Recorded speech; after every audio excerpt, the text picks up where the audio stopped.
കേൾക്കണോ, ജന്നാത്തും തജ്രീ തഹ്തഹൽ അൻഹാർ, താഴ്വാരത്തുകൂടി അരുവിയൊലിക്കുന്ന ഉദ്യാനങ്ങളാണ്. ഹിയ ജന്നത്തുൻ ത്വാബത് വത്വാബ നഈമുഹാ വനഈമുഹാ ബാഖിൻ വലൈസ ബിഫാനി.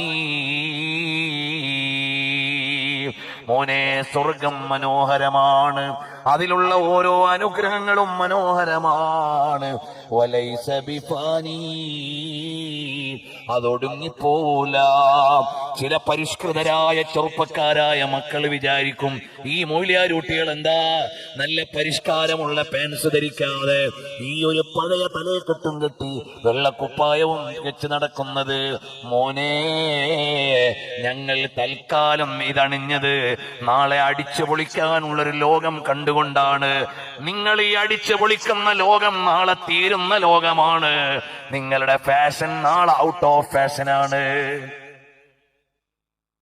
ഇന്നത്തെ ഫാഷനല്ല നാളത്തെ ഫാഷൻ, ഇന്നത്തെ പിരാന്തല്ല നാളത്തെ പിരാന്ത്. എല്ലാവരും മുട്ടയടിക്കാൻ തുടങ്ങിയാല് മുട്ടയടിക്കൽ ഒരു സ്റ്റൈലായാൽ മുട്ടകളുടെ ലോകമായിരിക്കും. അങ്ങനെ ഏതോ പിരാന്തുകൾ ഇങ്ങനെ മാറിക്കൊണ്ടേയിരിക്കും. എന്നാൽ അങ്ങനെയല്ല, അനന്തമായ ഒരു ഫാഷനുള്ള ലോകം വരാനുണ്ട്. ഇതിനപ്പുറത്തൊരു റിയാലിറ്റി ഉണ്ട്, ഇതിനപ്പുറത്തൊരു യാഥാർത്ഥ്യമുണ്ട്.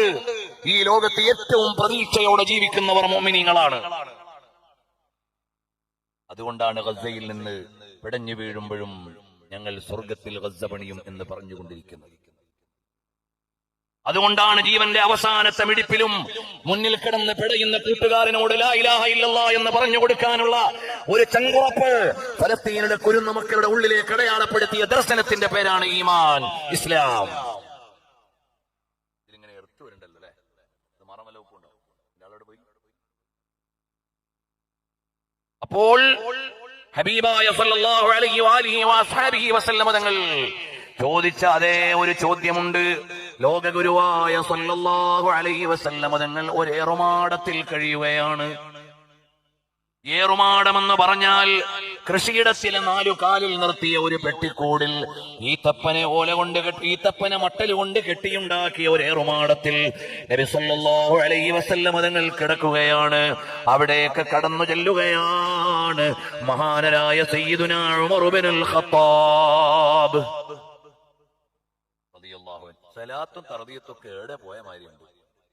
അപ്പൊ അത് ഗ്രൂപ്പിന്റെ പേരിൽ മാത്രമേ ഉള്ളൂ തോന്നുന്നത്. സലാത്ത് ഗ്രൂപ്പ് അവിടെ ഉള്ളൂ. ലോക ഗുരുവായ സയ്യിദുനാ റസൂലുള്ളാഹ്